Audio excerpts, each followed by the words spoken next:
Apa yang dimaksud dengan PTSL? Apa manfaatnya bagi masyarakat? Apa manfaatnya juga bagi lembaga di Kementerian ATR BPN? Kemudian, kenapa itu harus dilakukan dengan cepat? Bagaimana mekanismenya? Apa yang dilakukan masyarakat? Dan bagaimana yang harus dilakukan oleh aparat desa, aparat kelurahan, RT, RW, dan pegawai-pegawai yang ada di lapangan, khususnya dari kantor pertanahan, dan juga pihak ketiga. Siapa pihak ketiga yang ada di sini? Untuk apa dilibatkan? Apa hasilnya? Oke, semoga saya bisa secara bertahap menjelaskan hal ini. Jadi kegiatan pendaftaran tanah sistematis lengkap atau PTSL itu adalah kegiatan pemerintah yang dilakukan dengan anggaran pemerintah untuk melaksanakan kegiatan pendaftaran tanah secara sistematik. Jadi tidak satu per satu yang kita lebih kenal dengan sporadis. Ada yang menyebut sporadis, sporadik, intinya masing-masing lah satu-satu gitu ya. Sama dengan sistematis atau sistematik, intinya adalah dilakukan secara menyeluruh, sistematis, dan merupakan satu kesatuan. Ada istilahnya adalah mendekat, merapat, menyeluruh. Artinya satu persatu akan didaftarkan, dan ini per desa atau per kelurahan. Kegiatan ini dilakukan dengan berdasar kepada penetapan lokasi. Jadi lokasinya tidak sembarang tempat. Lokasinya ditetapkan terlebih dahulu. Contoh sekarang tahun 2021. Sebelum tahun 2021 sudah dipilih mana yang akan dijadikan lokasi PTSL.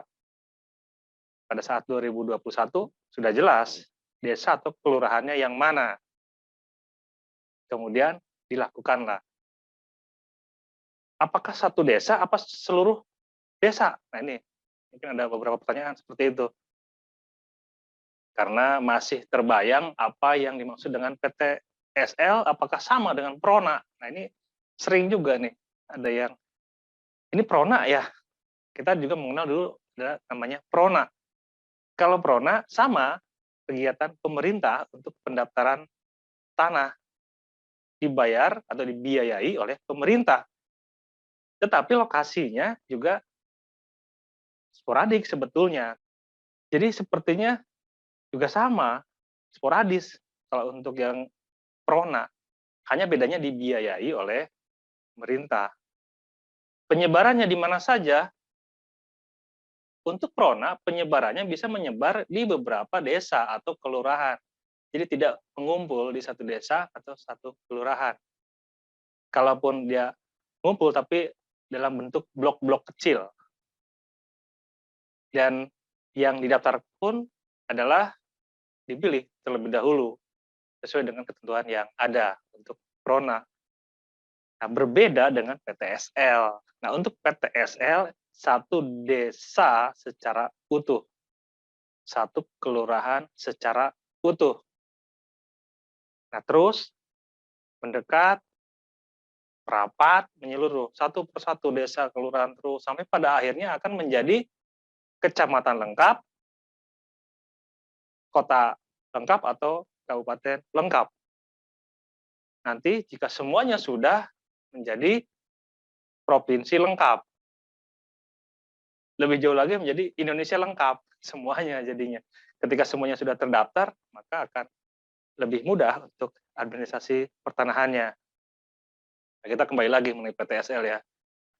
PTSL itu dilakukan satu desa secara utuh. Yang didaftarkan yang mana saja? Yang didaftarkan adalah yang belum terdaftar tentunya.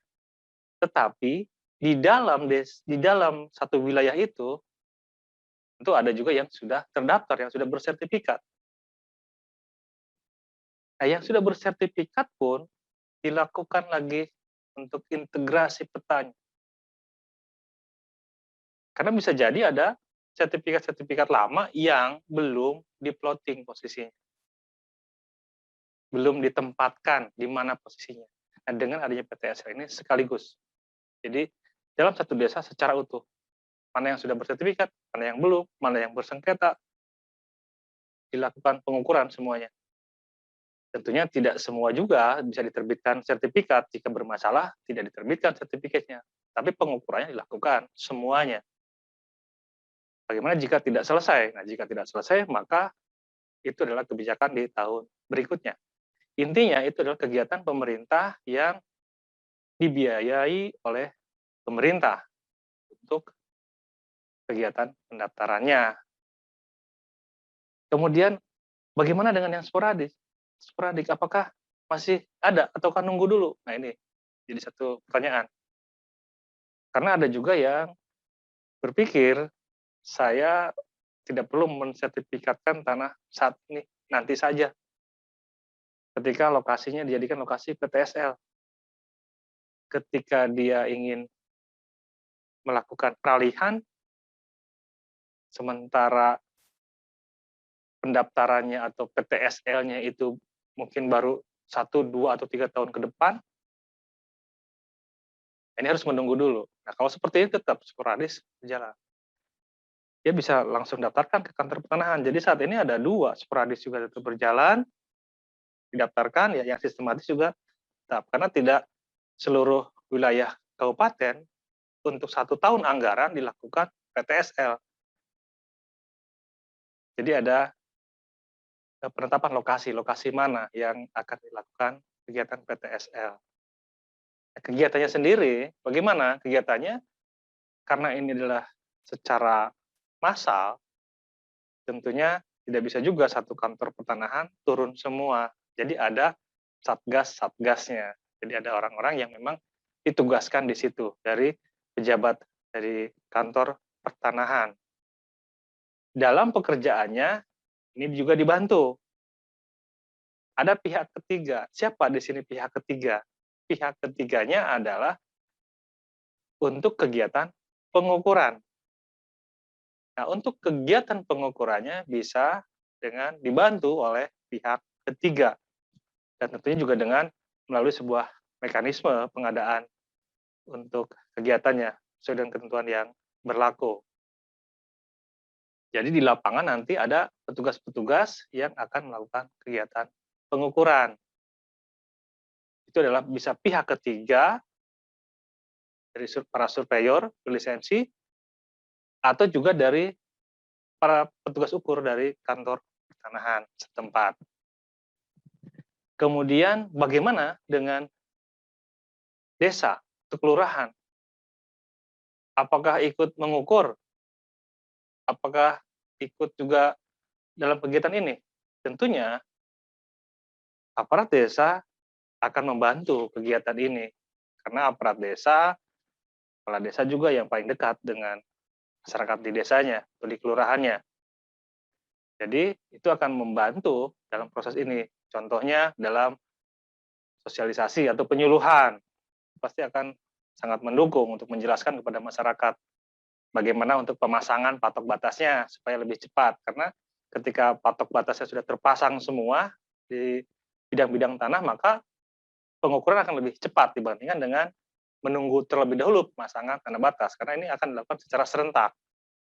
Jika ada beberapa bidang yang belum, akhirnya harus ulang lagi, balik lagi ke situ. Itu akan memakan waktu yang cukup lama. Kemudian tentang administrasinya, ada berkas-berkasnya. Nah, untuk berkasnya juga ada tim khusus yang akan turun untuk mengumpulkannya. Jadi ada tim untuk pengumpulan data fisik, yaitu pengukurannya, ada tim yang disebut tim pengumpulan data yuridis. Dan ini didampingi oleh tim dari desa. Kemudian, bagaimana tentang berkasnya? Nah, untuk berkasnya, ada tim yang turun ini. Yang jadi permasalahan, apakah berkasnya aman? Nah ini nih, ada juga pertanyaan. Saya sebagai masyarakat misalnya, ada tim datang nih, minta berkasnya. Saya mau kasihkan gimana nih? Yakin nggak? Nah untuk ini, saya sarankan memang kita juga perlu waspada juga sebagai masyarakat ya.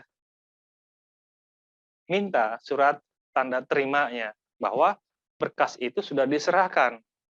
Karena ketika terjadi hilang berkasnya, maka ada yang bertanggung jawab. Jadi tidak salah serahkan. Ada satu pertanyaan ditanyakan kepada saya, Pak, ada orang yang minta berkas saya, gitu kan. Kemudian berkas saya ini gimana? Saya serahkan atau tidak? Katanya ini dari proyek pemerintah gitu. Saya jawabnya juga tidak langsung karena bisa jadi memang benar, bisa jadi salah.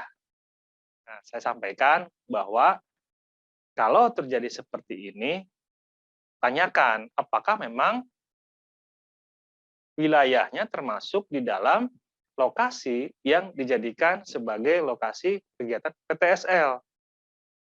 Karena ketika belum ditunjuk sebagai lokasi PTSL, maka prosesnya belum secara sistematis seperti ini. Kalaupun ada, baru langkah-langkah persiapan. Itu pun sebetulnya masih berproses. Jadi ketika dengan mudah menyerahkan juga akan menjadi masalah ketika lokasinya memang belum ditetapkan sebagai lokasi untuk kegiatan PTSL. Kalau memang benar, serahkan dengan minta tanda buktinya. Tapi kalau itu belum, makanya perlu dipertimbangkan dulu, perlu ditanya dulu. Karena memang banyak juga pihak-pihak yang memang mengambil kesempatan di dalam kesempitan seperti ini.